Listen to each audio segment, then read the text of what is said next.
Vangelo secondo Luca, capitolo 6. E spighe strappate di sabato. Era un sabato e Gesù passava in mezzo a un campo di rana. Tutti i discepoli suoi che tenevano fame cominciarono a raccogliere spighe e si stavano mangiando, sciariando in mano a loro. Certi farisei, vedendo quello che facevano i discepoli suoi, dicettero a Gesù: Maestro, perché state facendo proprio oggi che è sabato, che la legge nostra non lo permette? E Gesù rispondendo alla loro ricetta: non avete mai leggiuto in scrittura quello che faceva il re Davide, quando un giorno isse e tutte le compagne che stavano insieme con isse tenevano fame? Non trasette isse in da casa di Dio e mangiai e facette mangiare pure a quelli che stavano insieme con isse, che luppana che era stato inverto a Dio, e che solo i privati si potevano mangiare. O figlio dell'uomo, dicette a loro, e padrone pure lo sabato. A guarigione enorme, che a mano seccata.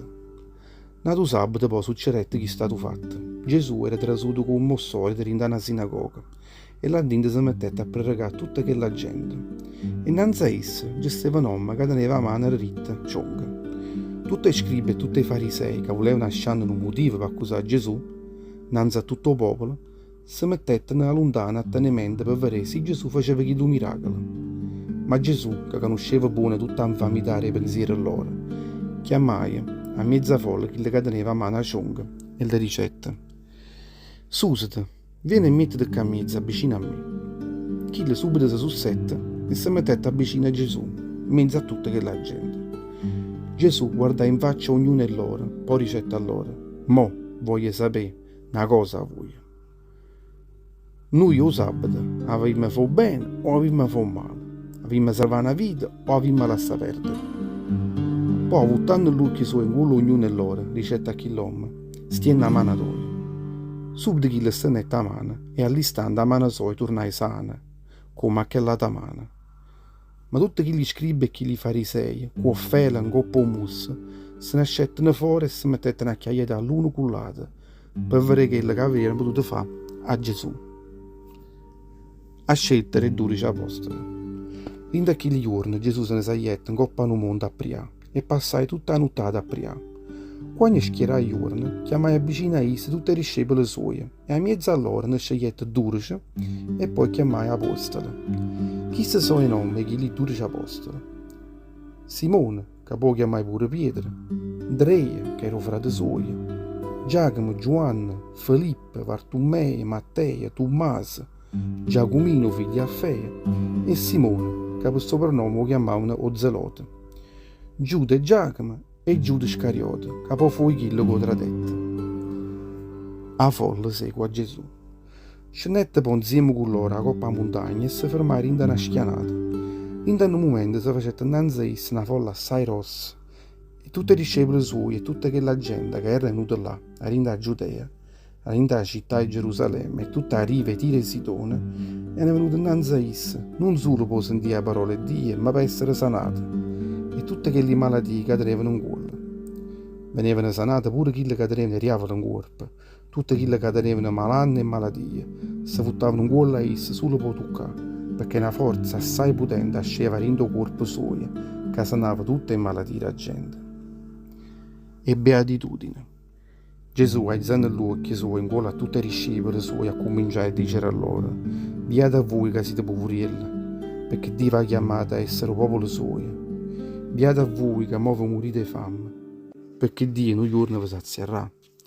Beati a voi che mo chiagnite, perché in un giorno Dio vi regnerà per essa. Beati a voi quando tutto l'uomo vi udiranno, vi stregneranno e vi insulteranno, e vi smerdieranno in coppia persone, fame per mezzo del figlio e l'uomo. Arrecriate dentro a quel giorno e facete festa, perché Dio ha preparato per voi un premio assai rosso dentro il regno suo. Non vi scordate che pure i padri e tutta questa gente hanno trattato dentro la stessa maniera i profeti del passato. E maledizione. Ma guai a voi che campate dentro ricchezza, perché state avendo già in coppa a terra tutte le console. Guai a voi che mo vi state saziando, perché un giorno vi morirete di fame. Guai a voi che morirete, perché un giorno sarete afflitti e sconsolati. Guai a voi quando tutta la gente parlerà sempre bene di voi, perché i padri e tutta questa gente hanno trattato proprio della stessa maniera, tutte profezie false. amore per i nemici. Ma a voi che mi sentite, io vi dico, volete bene pure ai nemici vostri, facete bene pure a chi che tenevano zavoria, benedicite a chi che vi stemmen e pregate pure per tutti quelli che vi maltrattano. A chi ti danno pacca, in coppa la faccia, tu appresentali pure la tua parte. A chi ti levo mandia la cuola, non la manca la veste. Da tutti quelli che domandano qualcosa e chi si piglia una cosa tua e tu non la piglia una volta. E tutte quelle che volete che l'altra facessero a voi, facetele pure voi a loro. Se voi volete bene solo a quelli che vi fanno bene, che facete più di tutte le altre? Pure i peccatori fanno la stessa cosa. E se facete bene solo a tutti quelli che vi fanno bene, che profittano potete avere voi? Pure i peccatori fanno la stessa cosa. E sempre state denaro vostro solo a quelli che un giorno vi potranno restituire, che profittano potete avere? Pure i peccatori fanno i priestri da tutti i lati peccatori, ma per un giorno pure loro qualche priestro.